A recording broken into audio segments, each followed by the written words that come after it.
নমস্কার, পিভিস ডায়েরিতে আপনাদের সবাইকে স্বাগত জানাই। আজ আমি আপনাদের নিয়ে এসেছি আনন্দময়ী আশ্রমে, যেখানে আজ পালিত হলো কল্পতরু উৎসব।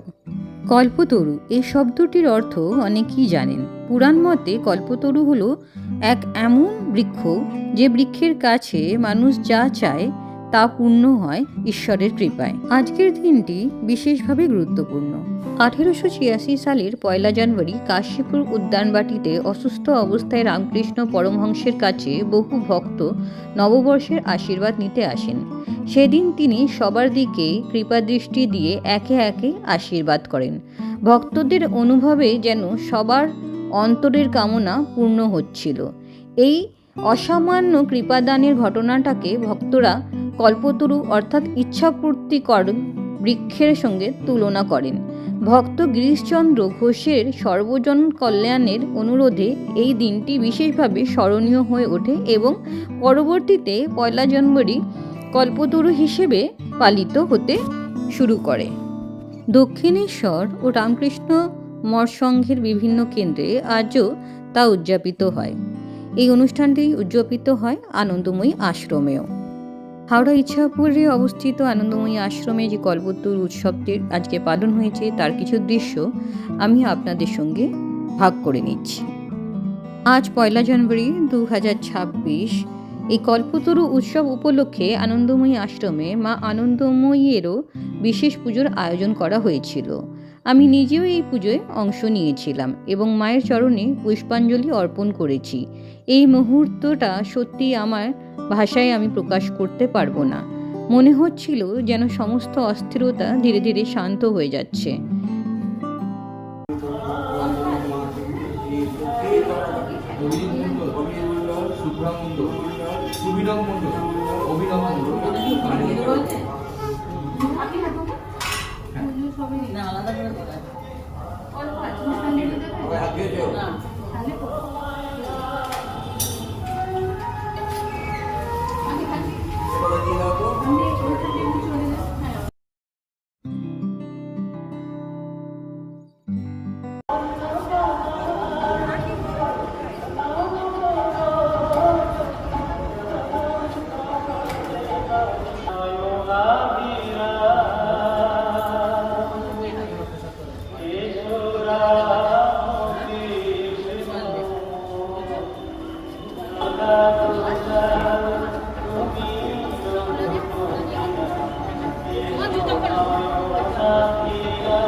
এই উৎসবে উপস্থিত ছিলেন আমার পাঠের সঙ্গী সাথীরা, যাদের সঙ্গে দীর্ঘদিন ধরেই আমি ভজন পাঠ ও আধ্যাত্মিক যাত্রা ভাগ করে চলেছি।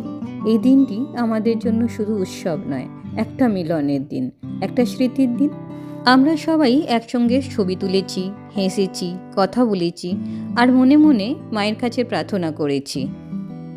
এই উৎসব উপলক্ষে আশ্রম কর্তৃপক্ষের পক্ষ থেকে অত্যন্ত সুন্দরভাবে প্রসাদের ব্যবস্থা করা হয়েছিল। এই প্রসাদ পেতে এবং মায়ের আশীর্বাদ পেতে অনেকেই আজকে আনন্দময়ী আশ্রমে এসেছিলেন। কেউ বৃদ্ধ, কেউ মহিলা, কেউ দূর দূরান্ত থেকে আসা মানুষ। এই দৃশ্যটা দেখলে মনে হয় এটা আসল উৎসব, যেখানে ভেদাভেদ নেই, সবাই একসঙ্গে মায়ের আশ্রমে মায়ের আশ্রয় আছে। প্রসাদের মধ্যে ছিল খিচুড়ি, ছেঁচড়া, বেগুনি, চাটনি, পায়েস। এই প্রসাদ শুধু খাবার নয়, এটা আশীর্বাদ। অনেক ভক্ত আজ এখানে বসে একসঙ্গে প্রসাদ গ্রহণ করেছেন। কল্পতরু উৎসব আমাদের শেখায় ইচ্ছা শুধু চাওয়ার বিষয় নয়, ইচ্ছাটাও শুদ্ধ হওয়ার দরকার। মা আনন্দময়ীর চরণে আজ এই প্রার্থনা লিখে গেলাম, যেন আমাদের মন শক্ত হয়, ভয় কমে আর জীবনের প্রতিটি পথে বিশ্বাস নিয়ে এগিয়ে যেতে পারি আমরা। আপনাদের যদি এই ভিডিওটি ভালো লাগে তাহলে অবশ্যই লাইক করবেন, কমেন্ট করবেন, আপনাদের অনুভূতি জানাবেন। আমার চ্যানেলটিকে সাবস্ক্রাইব করতে আর পেজটিকে ফলো করতে ভুলবেন না। ধন্যবাদ। জয় মা, জয় কল্পতরু।